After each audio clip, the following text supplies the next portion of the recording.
welcome everybody. It is a real pleasure to be here with all of you. I'm excited to be here today and introduce you to Tamir Gilat. Tamir Gilat and I met a few years ago in Israel. But before I tell you a little bit about how I feel about that connection, I would like to read you Tamir's bio. Tamir is a graduate from the Law School of Tel Aviv University with an executive MBA in business management from the Kellogg School of Management in Northwestern University and Tel Aviv University. He is also a former lawyer and a businessman and was an outstanding athlete as the goalkeeper of the Maccabi Tel Aviv football soccer professional team. Tamir volunteered to be the chairman of the Israeli Cancer Research Fund, ICRF, a private nonprofit organization dedicated solely to the support of cancer research in Israel. So now my personal notes. I was introduced to Tamir a few years ago by a dear friend who was diagnosed with cancer. In my search to support her, she told me Tamir's story. And right away, I asked for her to make an introduction. I did something that I never did before in my life. I contacted Tamir and invited him to meet with me when I was visiting Israel and make a connection. And I have to say that I felt immediately captivated by Tamir's energy, his approach, his attitude, his energy, his mission, and everything he brings with him. So when he left, I made a promise to myself to keep in touch with him and to support him in any way I can. And this is how we are here. Through the years, we created a better connection. And when I spoke with Rebe and I told her about Tamir, she said, we have to bring him in. So it's a pleasure, Tamir, to introduce you to Mexico, Keren Kayemet LeIsrael, a community that is dear to my heart, with other many communities in the world, and express my profound gratitude for everything you do and my respect. And now it's your turn. Thank you. Thank you. Well, buenos tardes, señores y señoras. It's really exciting to be here on this Sunday noon or evening in Israel. And actually my original plan some years ago was to come and visit you personally. But today in our Corona time, we will have this foreplay tonight, and we will get to know each other. And I hope that within a few months, if we will find some common denominators, I will be coming to visit you. So I thank you, Lisi. I usually thank at the end, but you know, this is a freestyle speak. I thank you, Lisi and Rebe, for the effort. Lisi, yeah, I think that our friendship and our contact is something that beyond any explanation, because this is show what is good karma. It really explained what is good karma. Many people mistakenly thinks that good karma means good luck, but good karma means good and meaningful actions. The way that I was introduced to Lisi is that I was supporting a friend of Lisi in Israel that was diagnosed with breast cancer. And this lady in Israel is connected to Maccabi Tel Aviv basketball team. So everything will connect at the end. And she, as Lizzie said, you know, told her about me. And Lizzie, just out of the blue, fell into my life. We met only once, but we feel like we are brother and sister, you know, that we are so well connected. And I think this is the beauty of this. This is the beauty of life. This is the beauty of common responsibility, that we have mutual responsibility to each other. This is the beauty of being a Jew. Sometimes we forget, we apologize that we are Zionists and we are doing things for Israel. But this is the beauty of it. I just got a phone call and she came to lecture in Israel. She didn't mention it. And she told me without knowing me that she will contribute all the income of her lectures in Israel to ICRF, to the Israel Cancer Research Fund. So this is how this relationship began, and I see that now we have 120 participants. I believe that I know it's Mexico time, so people will continue to join us. They're still waking up, having the coffee. And I'm sure that this type of relationship, this type of mutual responsibility will grow up from our meeting today. By the way, at the end, as you can understand, I'm a very open person, freestyle. At the end, whoever has any questions, please write them down during the lecture, and I will be happy to share with you anything I can.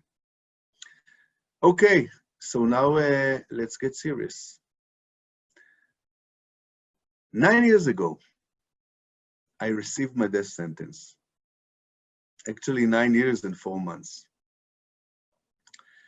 I was diagnosed with 2 types of cancer: kidney cancer and pancreatic cancer. I was given only 6 months to live. Only 6 months. My youngest daughter, Mia, was only 18 months at the time. Gabriel was 2 years and 10 months. Alma was 13. I knew that if I die then, my toddlers would never get to know their father. So I decided to stay alive. Although the doctors gave me only a few months, I decided to stay alive. And the main cause of staying alive was to live this world knowing that I left my daughters some understanding and purpose of how to live life with substance. Not to leave them, in the dark, and that's it. And this is, I think, the anchor. This is the anchor of all my journey. And sometimes I step aside and I say to myself, is this you? Are you sure? And yes, this is me. And all this journey, this made me discover new worlds, new opportunities, and I want to share it with you tonight. So I was this nice guy from Ramat HaSharon, Israel, a nice suburb, very good education, but I liked football. You say in Mexico, you say football, not soccer, right? Soccer, it's only the Americans that they don't have soccer. They don't have football. So I liked football very much, and I was combining these 2 words between my education and football. And I think that until today, I'm the only professional football player that played for Maccabi Tel Aviv professional team in the 1st division while he was studying law at the Tel Aviv University in the Faculty of Law, which is like the hardest faculty in law, I think, in the world to get into. But this is, of course, thanks to my Jewish parents that told me that if I want to continue with the football, I need to get some education. And then I moved to, I became a lawyer, and then I went back to school, completed my executive MBA studies, and became from Kellogg and from Northwestern, together with Tel Aviv University, and became an international entrepreneur. And if people were looking at me from the side, I was the guy who had it all. I was the guy who had it all. A nice family, 3 beautiful daughters, good occupation, good income, all the show off around. I had it all. One day, in February 2011, this all came to a sudden stop. I was diagnosed with 2 types of cancer, kidney cancer and pancreatic cancer, and actually that was my first death sentence. One doctor told me, Tamir, you have only few months to live, 0 chance to survive. Forget about treatments, take a trip around the world. And I said, no way. I said, no way, because I realized at this moment that the story is not about me. I am not the issue. The issue are my daughters, my family. And if I give up, and if I close my eyes, so yes, I had a 48.5 very interesting and fulfilling years, but this is just the appetizer. What will happen to my girls? And I took this decision to close my eyes only after I leave my daughters with some guidance on how to live substantial life. So, first thing, I took this doctor out of my team. And second thing, I decided to do it my way. I decided to try to understand, to try to float with life, and to see where this journey will take me to. First thing I did, I had a very complicated surgery. Some major organs were cut and taken out of my body, including my kidney, half of my pancreas, some other organs, which I don't remember the names, not in English and definitely not in Spanish. And then something changed. They told me that the chances are changed and the odds are greater that I will stay alive longer than a few months after the operation. And this is when I met my, as I call her, my angel, Talia Golan, my doctor from Shiva Medical Center, my oncologist, and we started the journey with all the oncology treatments. I started chemotherapy, and after a few months, I felt once again something was out of harmony in my body. So I decided to talk to Dr. Golan. And she is a Shabbat keeper, she's Orthodox.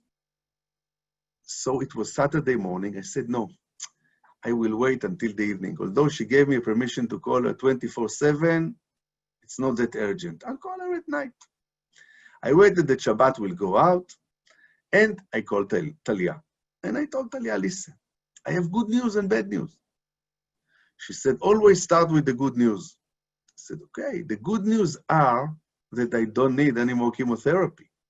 And not only that, I can fly to the States next month. She said, how come? You're in the middle of chemo. I said, well, this is the bad news. The cancer is back. It's in my liver. It can't be, she said. You are after a major operation in the middle of chemotherapy treatments. It can't be that you have metastasized now. I said, well, I feel it. I said, okay, you're not a doctor. Come to my office tomorrow morning. Let's conduct some tests. And next morning, I came to Talia, and we were running some tests. Already from the blood test, I saw the cancer markers, and I understood that something is wrong. And we conducted some other tests, some MRI and PET-CT. And it took one day, and she called me the following day.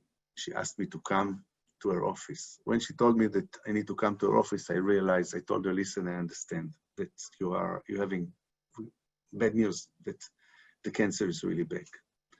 She says, well, I cannot share it with you on the phone. Please come to my office. I said, I cannot. I'm in Tzfat. I was traveling. I decided I need some fresh air and some green nature. And I was driving there. And I said, it will take me 2 hours to get to your office. So please let me know what's going on. And she said, well, please come. We have some serious problems. So I drove for 2 hours to her office. And I think it was once again that one of the fewer times in my life that I lost my words. And as you can see, although I don't speak Spanish, I'm very verbal. I realized that I don't have any answers. Because until then, I knew that everything will be okay. And then I realized that I ran out of options. There were no more options. And I came to her office, and she looked at me deep in the eyes, and her eyes were wet. And she said, my dear, we ran out of treatment options. And I said, what do you mean? She said, well, you can have a few more courses of chemo, but it would just extend your life for 2 or 3 months, and with poor quality of life. And I said, you know what? Okay, this is the end of my story. And I went to bed that night knowing that I need to start preparing my family for a final goodbye. Next morning, Talia called me and she said, come to my office. I might have a very interesting proposal for you. Well, what do I have to lose? Immediately I came to her office. And then she said, listen, there is an experimental clinical trial for breast cancer and ovarian cancer carriers of the BRCA gene. The BRCA gene, the BRCA, was at that time something that we were not familiar with. It was just the first steps of the understanding of the importance of this gene. This gene is, I think, 10% of the Ashkenazi Jews has this gene, carriers of the gene, not has the gene. It's a very good news for a cancer patient. It's not so good news for the family because it means that they are also might be carriers of the gene. But what happened was that she decided, because she knew, and she was, I think, the first one in the world that conducted a BRCA carrying test for pancreatic cancer patients, and we already knew that I am a carrier. And she told me, listen, I will try to put you on this trial for the ovarian cancer and the breast cancer. And it should extend your life expectancy for additional few months. And you know, as a good Jew, I started negotiating. I said, what do you mean few months? You mean I'm not going to live with this drug? She said, well, the purpose of this experimental trial is to extend the life expectancy for a few months. And I looked at her in the eyes and I said, listen, what is the world record? How long someone ever existed with this drug? And she said, well, this is not the Olympic Games and not the American Games, and it's not a competition. Few months, that's the idea. So I said, what do you mean about few months? Explain to me. And you know, doctors, they hate to get into this type of conversations. But at the end, she said, well, you are strong, you were an athlete. I believe 8 to 10 months. I looked to her in the eye. And I'm sharing with you now something. I never know how will my speech my speech or my lectures will develop. So I'm sharing with you something I never shared. I looked with her in the eyes and I told her, listen, please prepare me a trophy. She said, what for? I said, well, I am going to break the world record of staying alive with this drug. But she said, there is no such competition. I said, never mind. I will stay alive. You just make sure you give me the drug. That's the story. That's the deal. We all started crying. And we hugged each other. It was before the Corona days. It was allowed. And we started, and there was a funny story. She took out of her drawer like a pile of documents. You see, like this, a pile of documents. And she submitted them to me. And I said, what is that? She said, well, this is the terms of the trial. So I looked at her and started laughing. I said, give me a pen, where do I sign? She said, what are you talking about? You're a lawyer. Aren't you going to read it?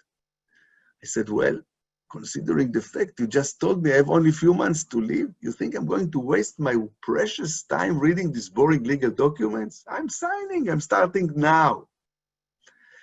And that day, I started the experimental trial. And this wasn't easy. You see, I know that I might not look so good because of the lightning and I'm terrible in Zoom, but I look okay. But it's just misleading because I don't know how many of you understand Hebrew. Lizzie, maybe you can translate it later. I am the say, אל תסתכל בקנקן, אלא במה שאין בו. לא במה שיש בו, במה שאין בו. And you will understand later what I mean. But living with all these operations, taking out of your body most of your internal organs, cut them or take them out, living on tens of pills a day and many injections, it's not easy. But nobody could take away my smile. And this is my secret. So I started this experimental trial, and this trial is like living through the trial. You're taking twice a day, 16 pills. You need to fast 3 hours before and after the pills, and 12 hours between every dose, meaning that the only way to overcome it, you need to wake up at 6 o'clock in the morning, take advantage of the night fast because you don't need when you sleep, take the pills, and then fast for another 2 hours, which is okay. You can, nap for another 2 hours. And then you need to wait until 6 o'clock in the evening and wait another, 2 hours before and 3 hours or 2 hours after until you have dinner. And this is the way my life was around the pill. And many side effects, but still alive, having quality, growing my daughters, and doing good things. And this is the secret. This is the point of life. As long as you can keep life with purpose, with quality, with hope, this is all our game about. So I started to live by the drug. And it was like a death sentence every month because you get it's like being on drugs, a drug being on drugs. You get your drugs for the coming months. Then, at the end of the month, you come to the hospital, and then you go through tests. If everything is stable, you get your drugs for the next coming month. If not, you're going to the hospice. I don't know if this is the word in English or in Spanish, but finito la comedia. This is in the Italian, Spanish, I don't know. So if you don't pass the test, the game is over. And this is the way my life is going, from a death sentence to death sentence every month. And I want for 1 minute to pause and to explain you what is happening with a cancer patient. Then suddenly his whole life is changing because the understanding of the word time is getting a totally different understanding. You don't have any more time. You cannot make any more plans. You don't know if you drink your coffee tomorrow morning, if you will be able to celebrate your daughter's birthday next month. Will you be able to participate in this talk tonight? When Lizzie told me about it 2 months ago, I didn't know if I will be in a condition to smile and have a glass of wine and speak with you. I don't know. I don't know nothing. Nothing. Total uncertainty. And you need to educate yourself, to live in a total uncertainty. And you know what? This is the best life. But it's advisable to do it without cancer. Just to understand that you don't need to plan everything. Life needs to flow. Life are moving, are changing all the time. And what I'm trying to share with you tonight is the experience that I was privileged to get during my journey, and I'm getting it every minute, even this very moment, while we talk about the beauty of life, about the opportunities of life, and about our ability to influence our life and to be in charge of our life. So, back to the story. As I told you, every month was going to Sheba to get my drugs for the next month, having this death sentence. And then, one day, the coordinator of the test tells me, listen, Tamir, I don't need to check you anymore. I said, what are you talking about? The deal is that as long as I'm alive and I'm okay, you give me the drugs. He said, yes, we give you the drugs, but the trial is finished. I said, what are you talking about? They said, well, it's finished. And we were 400 people from all over the world. It was phase 1, first time on people, on human beings. And I looked at her and I said, you mean I'm the only one that's still alive? She said, I'm not allowed to share this information, but you are the last one on the trial. I said, okay, so what do I do now? She said, you talk to your doctor and you decide together what's the routine now. I went to Talia, we sat together, and we had an understanding that we continue the same. Every month we don't change. We don't make any jinx to the treatment. We do the same thing. Every month I'm coming, I'm doing the treatment, I'm doing the test, and if it's good, I'm taking the pills for the next month. And I was on this drug for altogether 51 months, until October 2015. October, it was not October, it was a few months earlier, I started to feel again something was out of harmony in my body. And I told Talia, listen, it's very strange because every month we're conducting all the tests and everything looks good, but I feel again that something is wrong. My body is not in harmony. And we didn't understand what's going on. And then I came one day, I think I called her, came to her, said, listen, the cancer is back. But she said, it can't be. You are okay in the test. I said, no, it's something else. It's a different cancer. I don't know. It's back. She started laughing at me. She said, well, you don't look to me like a CT scan or a MRI machine, but let's do some tests. So I decided, she told me to do some basic ultrasound, and I decided not to do it in Sheba. I said I will do it privately tomorrow morning. I was on my way up north. At the time, I was the deputy chairman of the Israel Football Association, and there was an official game between Israel and, I don't remember, a team that we won, so probably one of the weakest teams football in the world.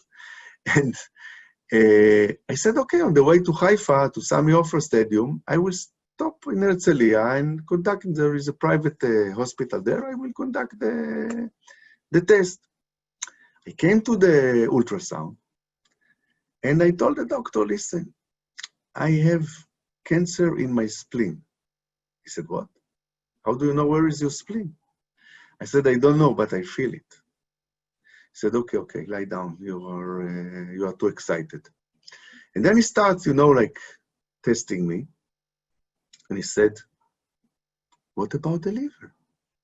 I said, well, the liver is okay. The liver, I had metastasized from a pancreas, but I didn't came for the liver today. I have only 2 metastasized on my liver and they are stable. He said, no, young man, your whole liver is gone. It's full with metastasized.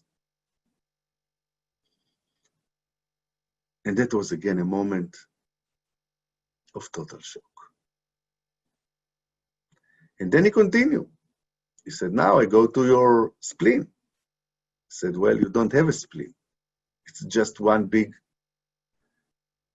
tumor. You are full with metastasized in your liver, in your spleen, in your the tail of your pancreas that was left from the previous operation, everywhere. I don't even know all the English or Spanish words. Okay, I realized that I'm in big problem. And then I went out of the clinic. And I will share with you again as something very personal.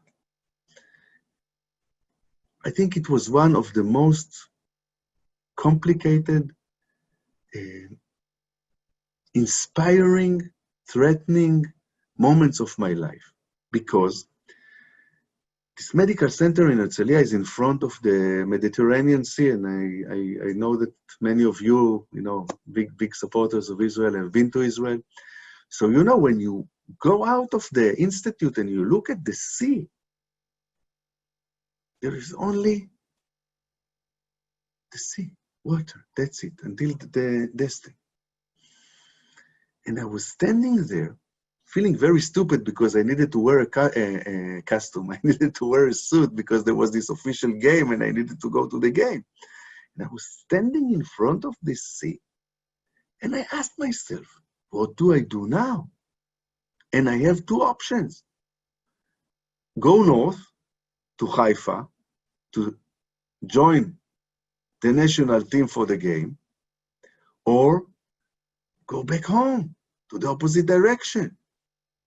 Go back and start, to get with all the stories and the scenarios about what am I doing now? I knew that there is no solutions. And it took me 1 minute, 2 minutes. And I decided to go north. I decided to continue the day, to continue my life. I knew it's going to be very complicated and very challenging, but I knew that this is the way to continue. And I went to the game, and we had this official lunch with all this wine and small talk, and I felt like so, confused. But I said, I'm playing the game. I'm playing the game. And I stayed with the team at the hotel, and then we had the game, and I came back home at 1 a.m. at night. But I knew I'm going to continue. I will find the solution. And next morning, and soon I will end the long story about all the physical stuff. Next morning we had a consolium at Shiva Medical Center with all the doctors, and they told me, listen, you're out of the trial, which I already figured out it will happen, but there is a new experimental trial, immunotherapy treatments. And because we assume we still need to do some biopsy, we assume that all the metastasized in your body is now from your kidney, not from your pancreas, because we tested the pancreas every month for the past 4.5 years, and we know it's stable. We assume it's kidney cancer, and this immunotherapy treatment, it's yet an experimental trial, and we think that you can fit into this trial. And this, once again, cancer research saved my life. So I was found with metastasized all over my body, but they were suitable for the treatment of the immunotherapy experimental trial. And I told my doctors, and this is, by the way, in brackets, one thing that is very important, which is might be a contribution, might be a contradiction between two things, excuse me for my poor English, but the way in life, the way I see life, is you need all the time to balance. You need all the time to find the highway. You need all the time to be in the middle way, not in the extreme. So on one hand, trust the doctors, trust the treatments, and give yourself up. Be totally devoted to them, because this is the only way to succeed with treatments, if you believe in them. But on the other hand, always be aware. You are responsible for your life. So you all the time need to be balanced between saying yes to everybody, to every treatment, and to double check carefully that your logic and your guts feeling is telling you that this is the right thing. And I felt at that consortium, I felt that it can't be that a new experimental trial would overcome such a huge mass of metastasized. So I told them, listen, I want to do a very unorthodox thing. I want to find a surgeon that will conduct an operation on my body and remove most of my metastasized out of my body. So they laughed at me and said, you know, already you have a lot of experience. You understand that it's not done. You don't operate a cancer that spreads all over your body. I said, well, let me take care of it. And I went to the surgeon that conducted the first Whipple procedure on me, and I told him, listen, this is the only way that I will stay alive. Please operate me. And he said, no way. And I looked at him and I started to laugh and I said, I know that the only thing you care about is your statistics. And I promise you, I will not die. I will not kill your statistic. He said, let me think about it. And then he called me the next day and he told me, Tamir, come to me. And I brought a good 2 bottles of red wine. I knew that he likes a good wine. And we sat together and he said, listen, I will conduct the operation on you. But you need to promise me that you will not die during the operation. Because if you will die, I will kill you. And I said, don't worry, I will not die. So I had the operation. It was October 2015. And after the operation, I started the immunotherapy treatments, which I take every 2 weeks. Now it's every 4 weeks, but in the first 3 years, it was every 2 weeks.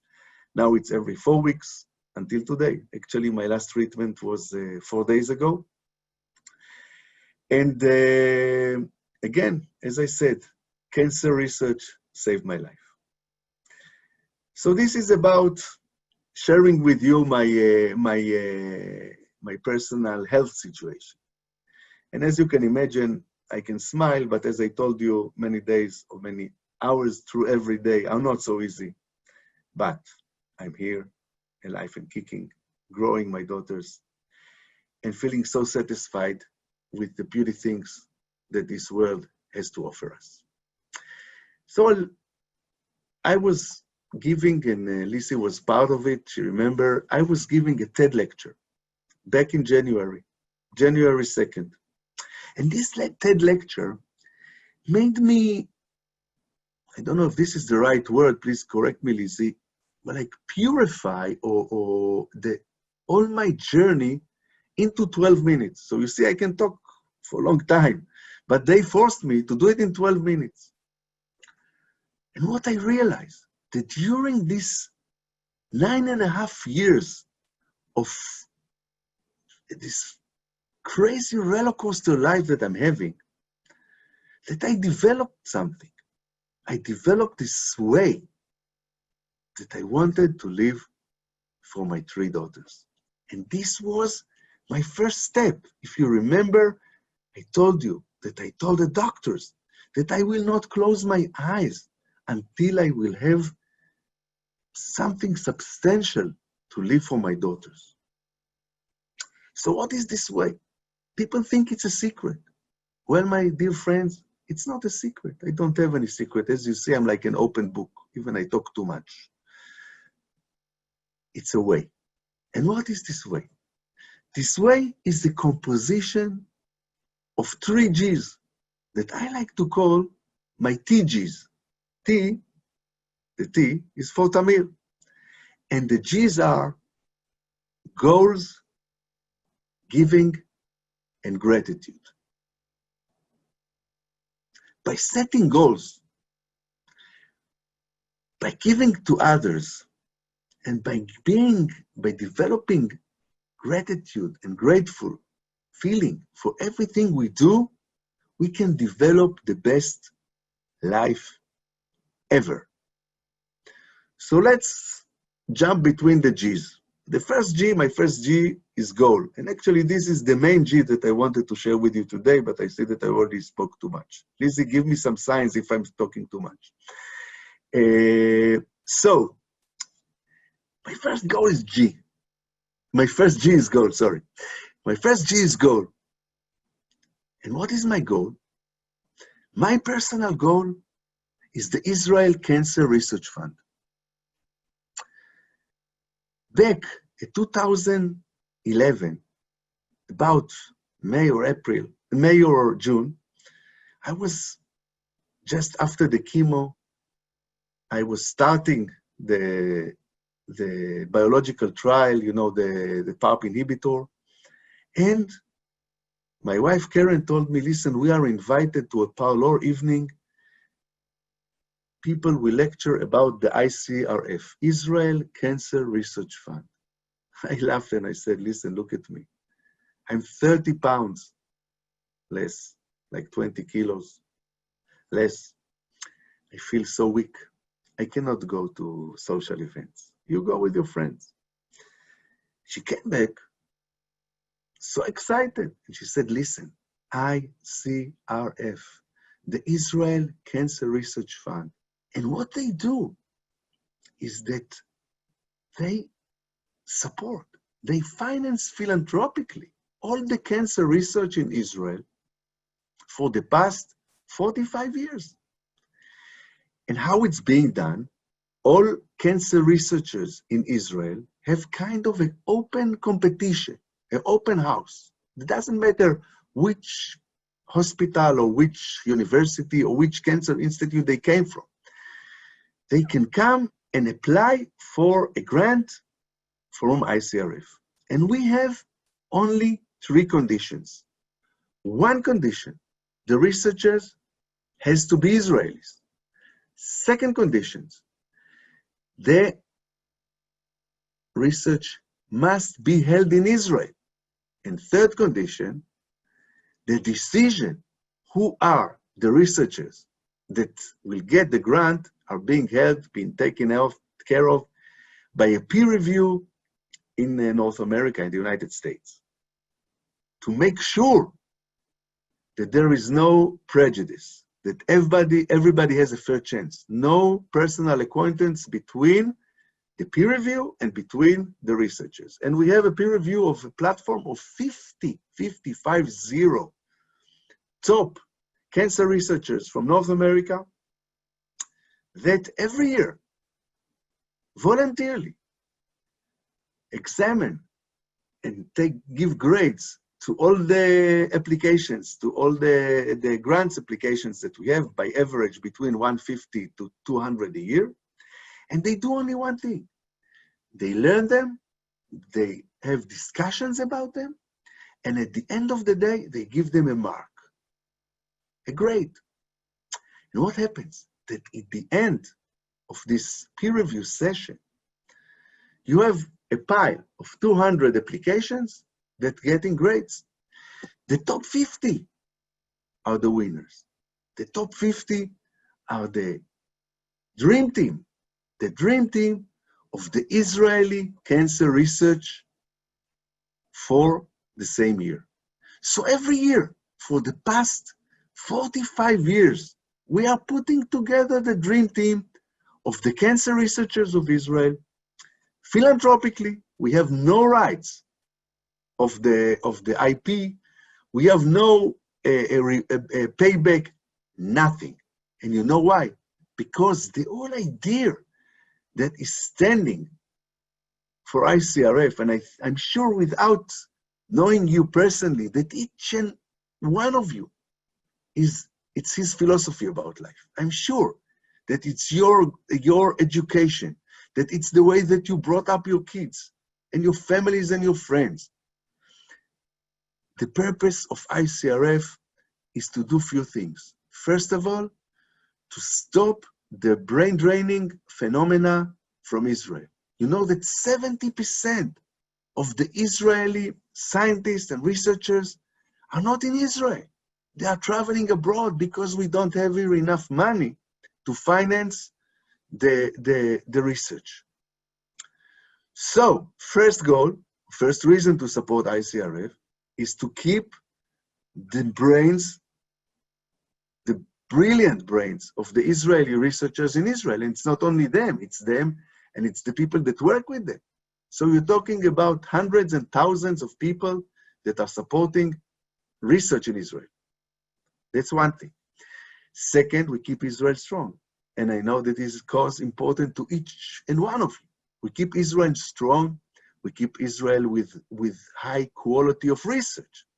With high quality of research and high quality of academy, that's the only way that Israel can still be the light in the Middle East to all the neighbors. And we are all businessmen at the end of the way, at the end of the day. So we know to do the calculation. Every dollar that you put in a cancer researcher in Israel or in a research in Israel, it's like to invest $3.50 in the US or in Central America. Central Europe. So this is also a very smart investment to put your pesos or your dollars there. So at the end of the day, I think that ICRF is the most important unknown philanthropy organization in Israel. And I decided, and you know what it happened? I told you that my wife told me that she was in this parlor. I forgot to tell you that she told me that she invited them to have an evening, a parlor at our home. And that evening was another inspirational evening, another enlightening evening in my life.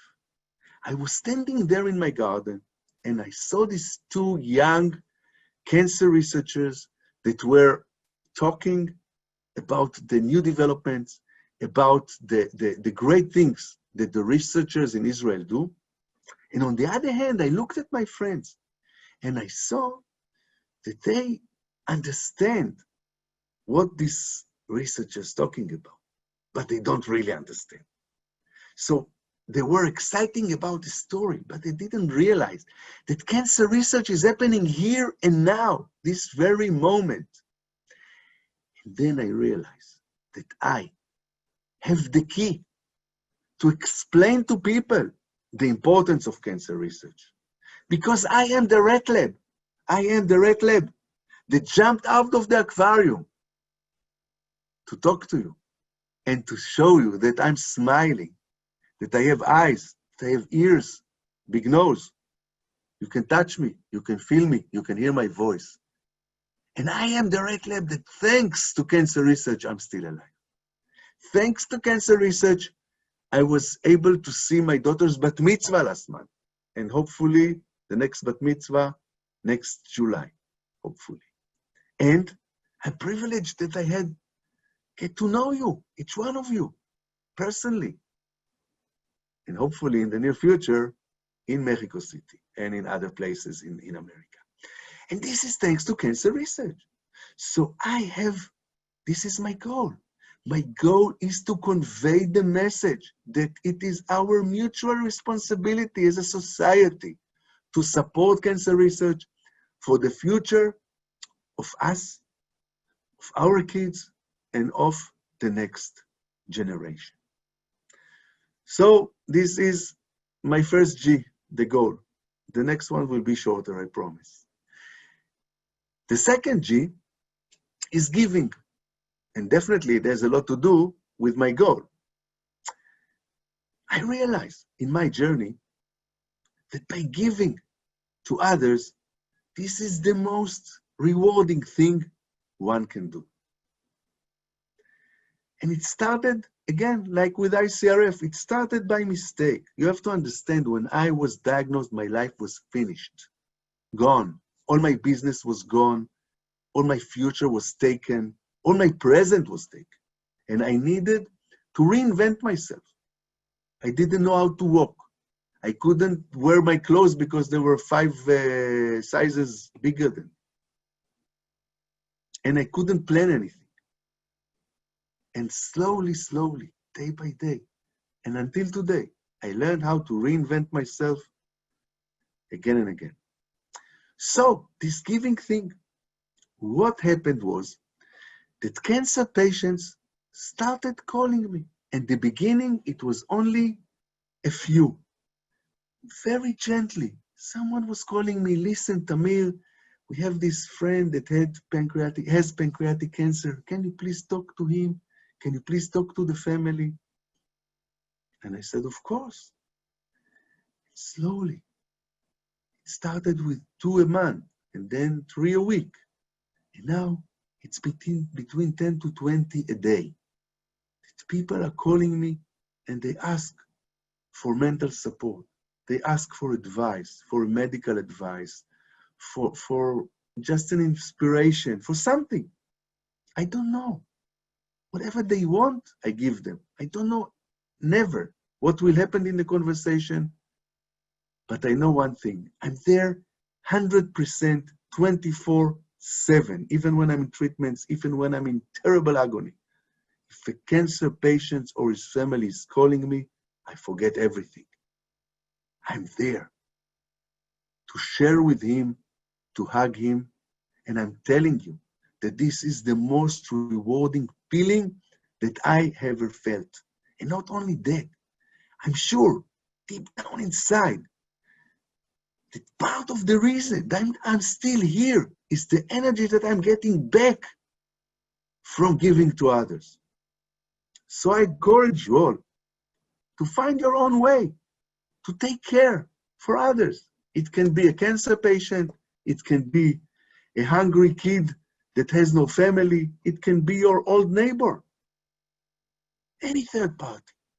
I encourage you to do it, and I promise you that this will be the most great feeling, the most noble feeling you have ever felt in your entire life.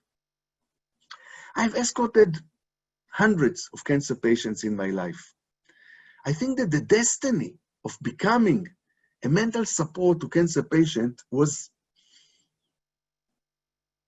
started back in 1985, when my beloved father Isaac was diagnosed with lung cancer. He was 51 years old, I was 23. He died in my arms at our home.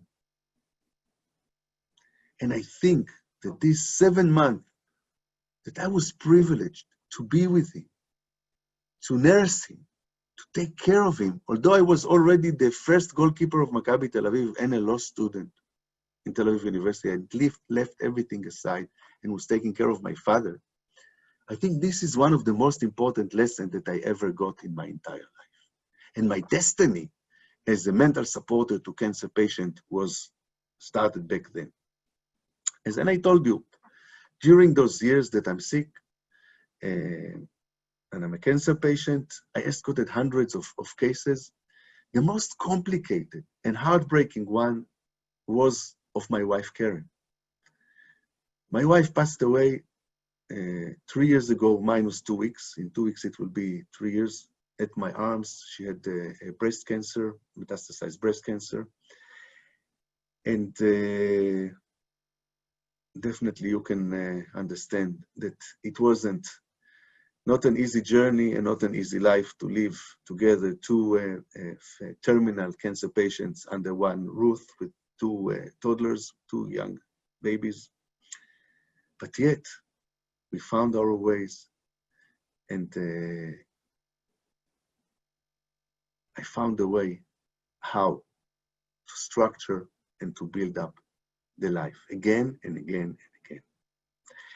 And this brings me to the third G. The third G is gratitude.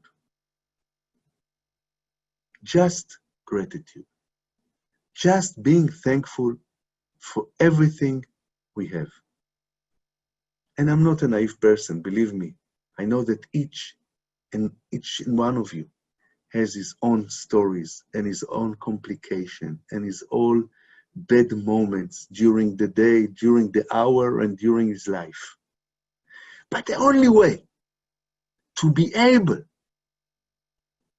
to overcome these obstacles is to be grateful and to look all the time at it's not half, but at the full half of the glass. I must take now a sip, sorry. L'chaim. So, this is the way to be thankful for your share, to always look at the bright side of life, to see how we are happy with what we are doing and we're happy with what was given to us and what life is giving us. And this is my story. This is what I want to share with you. I promised Lizzie and Rebbe that it will be only 45 minutes, so as always, I spoke a little too much. But remember, the 3 TGs for better life: goals, giving, and gratitude. So, thank you so much for your time. And that's my story, my friends. I hug you all, I love you all, and buenas tardes.